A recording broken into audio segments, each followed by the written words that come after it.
بسم اللہ الرحمن الرحیم۔ سیاست ایک بہتا ہوا دریا ہے جو صاف ستھرا اجلا پانی، ٹھنڈا اور میٹھا۔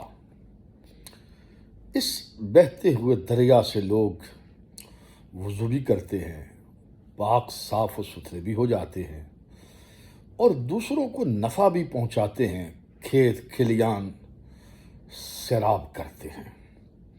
لیکن کچھ لوگ ایسے بھی ہوتے ہیں جو اسے گدلا کرتے ہیں، تھوکتے ہیں، اس میں پیشاب کر دیتے ہیں، اور پھر کچھ ایسے بھی ہوتے نجاست ڈال دیتے ہیں۔ ہم دیکھ رہے ہیں گزشتہ 40 سال سے اس بہتے دریا کو بہت سے لوگ گدلا آلودہ کر رہے ہیں۔ ان میں ایک ہیں مولانا فضل الرحمان، جو مذہب اور دین کے نام پر سیاست کر رہے ہیں۔ ہم نے کبھی نہیں سنا ان کی زبان سے شریعت، نظام مصطفیٰ، کبھی نہیں سنا۔ انہوں نے کبھی بھی شریعت کے نفاذ کے لیے اسمبلی کے ایوانوں میں آواز تو نہیں بلند کی۔ البتہ اقتدار، حکومت، وزارت، یہ ہے ان کی خواہشیں، اور اس خواہش کو پورا کرنے کے لیے اس بہتے ہوئے سیاست کے دریا میں کبھی وہ تھوکتے ہیں، کبھی پیشاب کرتے ہیں، اور ان دنوں تو انہوں نے نجاست کے ڈھیر ڈال دیے ہیں۔ جس طرح کی زبان استعمال کر رہے ہیں، جناب والا مسلک دیوبند میں جید علماء، بہترین سیاستدان موجود ہیں۔ یہ ان کے لیے لمحہ فکریہ ہے۔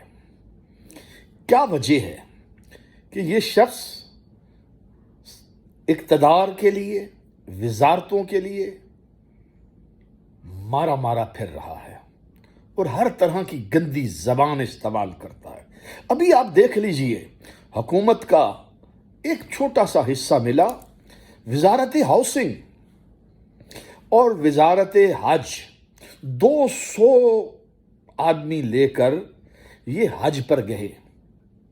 جناب ایک عام آدمی پاکستان میں ان دنوں میں معلوم ہوا کہ 5 لاکھ روپے میں وہ حج کر پائے، اور وی آئی پی حج 10 لاکھ کا۔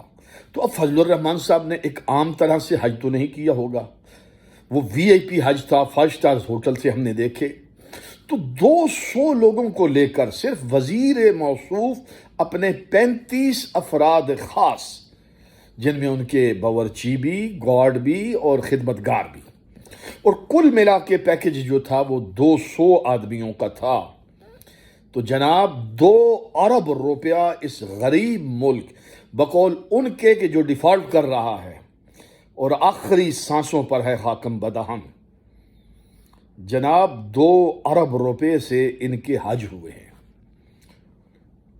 میں پوچھنا چاہوں گا، کب لوگوں کو یہ معلوم ہوگا کہ مذہب کے، دین کے لبادے میں یہ شخص کس طرح مذہب فروشی، دین فروشی کر رہے ہیں؟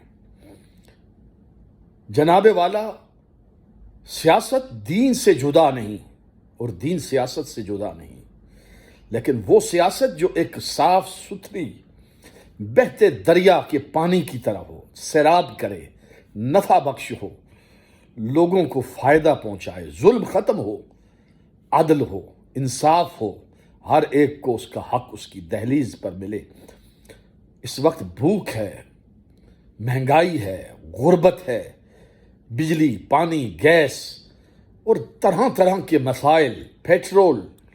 کبھی ان کی زبان، یہی شخص چند ماہ پہلے مہنگائی کے لیے اسلام آباد میں مدرسوں کے بچوں کو اٹھا کے لے آیا، اور آج اس کی آنکھوں پہ پٹی بندھی ہوئی ہے۔ میں پوچھنا چاہوں گا، کب ہمیں شعور آئے گا؟ دیندار طبقہ ضرور سیاست کرے، یہ آپ کا حق ہے، لیکن خدا را دین فروشی ہمارا حق نہیں۔